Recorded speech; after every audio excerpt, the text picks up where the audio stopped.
कार्तिक कथा 17वां अध्याय।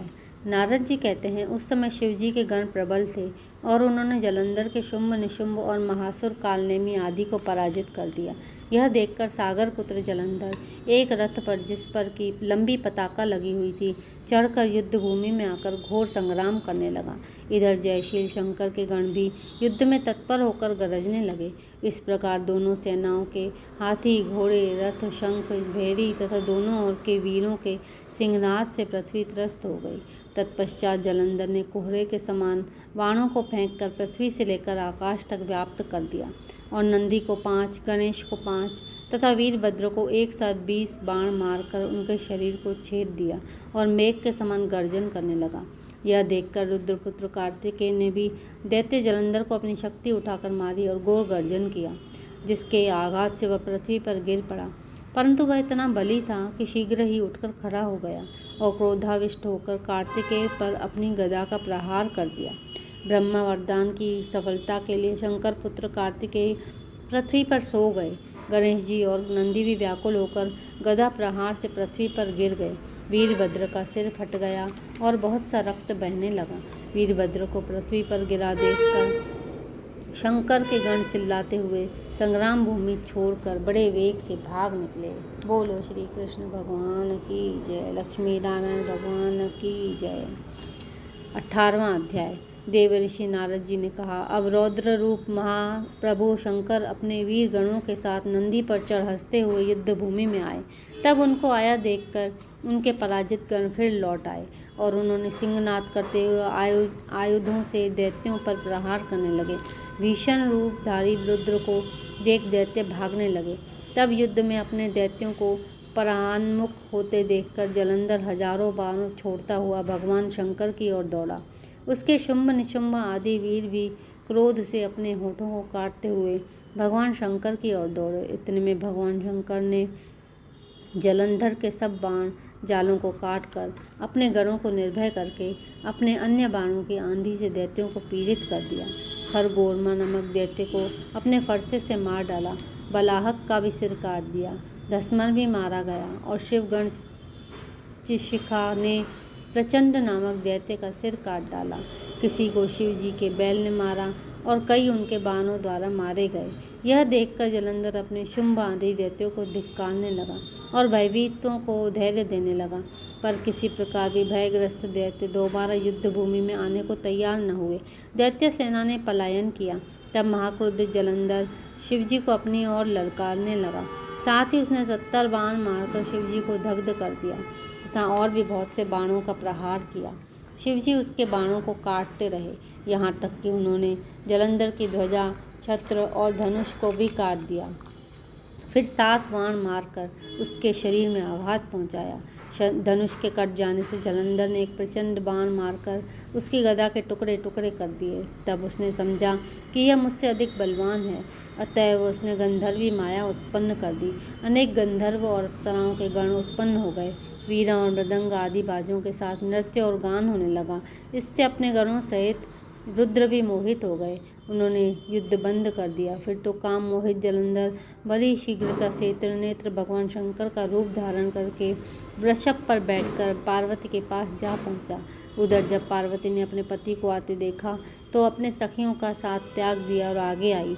पार्वती को देखकर कामातुर जलंधर का वीर पतन हो गया और उसके पतन से वह जड़ भी हो गया। गौरी ने उसे दानव समझा।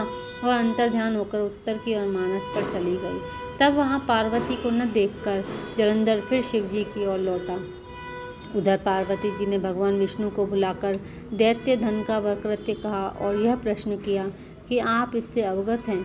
भगवान विष्णु ने हाथ जोड़कर और सिर नवाकर उत्तर दिया, आपकी कृपा से मुझे सब कुछ ज्ञात है। हे माता, जो आगे हो पालन करो। जगत माता ने विष्णु जी से कहा, उस दैत्य ने जो मार्ग खोला है उसका अनुसरण उचित है। मैं तुम्हें आज्ञा देती हूँ कि तुम जाकर उसकी स्त्री का पति व्रत भ्रष्ट करो। यह दैत्य भी तभी मरेगा। पार्वती जी की यह आज्ञा पाते ही भगवान विष्णु उसको शिरोधार्य कर छल करने के लिए जलंधर के नगर की ओर गए। बोलो श्री कृष्ण भगवान की जय।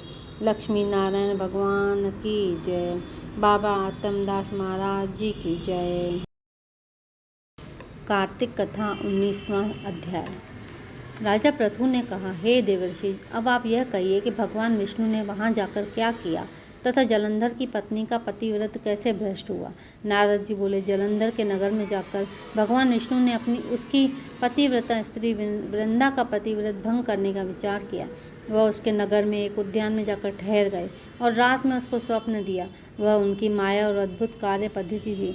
और फिर उसकी माया द्वारा जलंधर की पत्नी पतिव्रता वृंदा ने रात में स्वप्न देखा कि उसका पति नग्न होकर सिर पर तेल लगाए महिष पर चढ़ा है।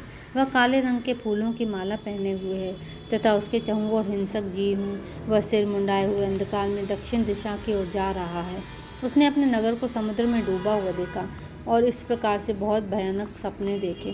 फिर तत्काल ही वह जाग पड़ी और स्वप्नों के संबंध में विचार करने लगी। इतने में उसने सूर्य को उदय होते हुए देखा तो उसमें उसे एक छिद्र दिखाई दिया तथा वह कांतिहीन था। इसे उसने अनिष्ट जाना। वह भयभीत होकर रोने लगी। वह शज्जे पर गई, अटारी पर चढ़ी, भूमि पर उतरी, मगर उसको कहीं पर भी शांति प्राप्त न हुई। फिर वह अपनी 2 सखियों को साथ लेकर उपवन में गई, परंतु वहाँ पर भी उसको कल न पड़ी। फिर वह जंगल में निकल गई, मगर वहाँ पर भी उसको चैन न आया। वन में उसने सिंह के समान 2 भयंकर राक्षसों को देखा, जिससे वह अत्यंत भयभीत होकर वहाँ से भागने लगी। उसी क्षण वहाँ पर अपने शिष्यों सहित एक मौनी तपस्वी आ गया। भयभीत वृंदा उनके गले में हाथ डालकर उससे अपनी रक्षा के लिए याचना करने लगी। मुनि ने अपनी एक ही हुंकार से उन दोनों राक्षसों को वहाँ से भगा दिया। वृंदा को आश्चर्य हुआ। वह भय से मुक्त होकर मुनिनाथ को हाथ जोड़कर प्रणाम करने लगी और कृतज्ञता का ज्ञापन किया। फिर उसने मुनि से अपने युद्धरत पति के संबंध में उसकी कुशल क्षेम का प्रश्न किया। मुनि ने मौन होकर आगे पीछे देखकर कुछ कहना ही चाहा कि उसी समय 2 वानर मुनि के समक्ष आकर हाथ जोड़कर खड़े हो गए और ज्यों ही मुनि ने भ्रुकुटी संकेत किया त्यों ही वह उड़कर आकाश में चले गए। फिर जलंधर का सिर वह धड़ लेकर मुनि के पास आ गए। तब वृंदा अपने पति को मृत हुआ जानकर मूर्छित होकर पृथ्वी पर गिर पड़ी और अनेक प्रकार के वचन कहकर दारुण विलाप करने लगी। पश्चात उसने उस मुनि से कहा, हे कृपानिधि, आप मेरे पति को जीवित कर दीजिए। पतिव्रता परायण दैत्य पत्नी ऐसा कहकर दुख की श्वासों को छोड़ती हुई मुनीश्वर के चरणों में गिर पड़ी। तब मुनीश्वर ने कहा, वह शिवजी द्वारा युद्ध में मारा गया है, अतः जीवित नहीं हो सकता, क्योंकि जिसे भगवान शंकर मार देते हैं वह कदापि जीवित नहीं हो सकता। परंतु शरणागत की रक्षा सनातन धर्म है, अतः मैं कृपा कर इसे जिलाए देता हूँ। नारद जी कहते हैं कि वह मुनि साक्षात विष्णु ही थे, जिन्होंने यह सब माया फैला रखी थी। वह वृंदा के पति को जीवित करके अंतर्ध्यान हो गए। जलंधर ने उठकर वृंदा का आलिंगन किया और उसका मुख चूमा।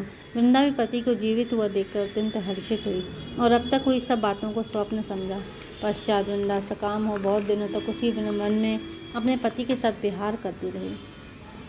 फिर एक दिन उसने सूरत एवं संभोग काल के अंत में भगवान विष्णु को पहचान लिया।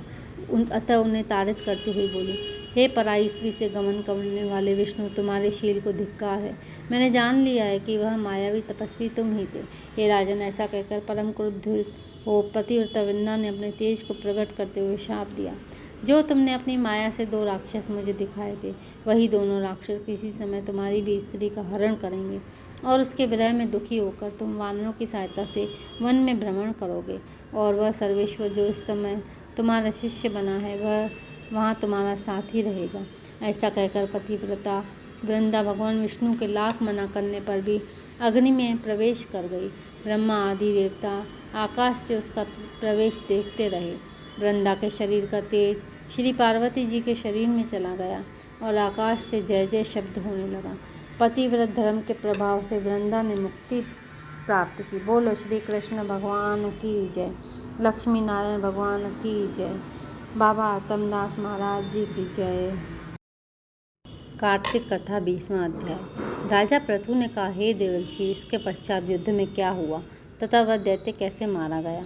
कृपा कर अब उस अद्भुत कथा को मुझे कहिए।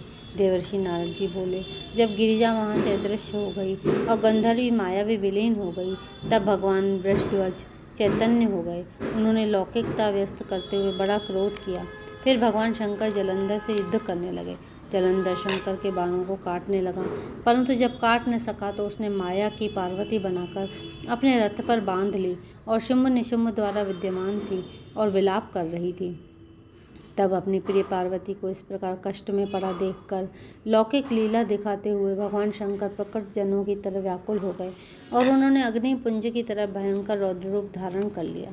अब उनके रौद्र रूप को देखकर कोई भी दैत्य उनके सामने खड़ा होने में समर्थ न हो सका और सब भागते छिपने लगे, यहाँ तक कि शुंभ निशुंभ भी युद्ध में स्थित होने को समर्थ न हो सके। जलंधर की सारी माया क्षण मात्र में नष्ट हो गई। संग्राम में चारों ओर हाहाकार होने लगा। शिवजी ने उन भागते हुए शुंभ और निशुंभ को शाप देकर बड़ी धिक्कार दी और उनसे कहा, तुम दोनों बड़े दुष्ट हो, तुमने मेरा बड़ा अपराध किया है। तुम पार्वती को मारते थे और अब युद्ध से भागते हो। भागते को मारना पाप है, इससे अब मैं तो तुम्हें नहीं मारूंगा, परंतु गौरी तुम्हें अवश्य मारेगी। शिवजी के ऐसा कहने पर समुद्रपुत्र जलंधर क्रोध में अग्नि के समान प्रज्वलित हो उठा। उसने शिवजी पर घोर प्राण वर्षा कर दी, पृथ्वी पर अंधकार कर दिया। तब उस दैत्य की ऐसी चेष्टा देखकर भगवान शंकर बड़े ही क्रोधित हुए तथा उन्होंने अपने चरण गुप्त से बनाए हुए सुदर्शन चक्र को चलाकर उसका सिर काट दिया। एक प्रचंड शब्द के साथ उसका सिर पृथ्वी पर गिर पड़ा और महान हाहाकार होने लगा। अंजन पर्वत के समान उसके शरीर के 2 खंड हो गए। उसके रुधिर से संग्राम भूमि व्याप्त हो गई, सारी पृथ्वी विहल हो गई। शिवाज्ञा से उसका रक्त और मांस महागौरव में जाकर रक्त का कुंड हो गया तथा उसके शरीर का तेज निकलकर शंकर जी के शरीर में वैसे ही प्रवेश कर गया जैसे कि वृंदा का तेज गौरी जी के शरीर में प्रविष्ट हुआ था। जलंधर को मरा हुआ देखकर देवता गंधर्व और सब प्रसन्न हो गए। बोलो श्री कृष्ण भगवान की जय। 21वां अध्याय। श्री नारद जी ने कहा, अब ब्रह्मा आदि देवताओं ने नतमस्तक होकर भगवान शंकर की बड़ी स्तुति की और कहा, हे प्रभो, आप प्रकृति से परे पर ब्रह्मा और परमेश्वर हैं। आप निर्गुण निर्विकार होकर सबके ईश्वर होकर भी नित्य अनेक प्रकार के कामों को करते हैं। शंकर जी, हम सब ब्रह्मा आदि आपके दास हैं। हे देवेश, हे शिव, आप प्रसन्न हो हमारी रक्षा कीजिए। हे नाथ, हम आपकी प्रजा हैं तथा सदा आपकी शरण में रहते हैं। नारद जी कहते हैं, जब इस प्रकार ब्रह्मा आदि सब देवताओं और मुनियों ने शिव जी की अनेक स्तुति करके उनके चरण कमलों का ध्यान करते हुए मौन ग्रहण कर लिया, तब उसे सुनकर देवताओं को वर देकर वह वहीं पर अंतर्ध्यान हो गए। पश्चात शिव जी का यश गाते हुए सब देवता भी प्रसन्नतापूर्वक अपने अपने स्थान को चले गए। महेशाख्यान से जलंधर का यह युद्ध चरित्र बड़ा पुण्यप्रद और सब पापों का नाश करने वाला है। यह सर्व सुखदायक और महेश को भी आनंददायक है। जो इन दोनों आख्यानों को पढ़ेगा और पढ़ाएगा वह यहाँ पर सुखों को भोग कर अंत में गणेश पद को पावेगा। बोलो श्री कृष्ण भगवान की जय। लक्ष्मी नारायण भगवान की जय। बाबा आत्मदास महाराज की जय।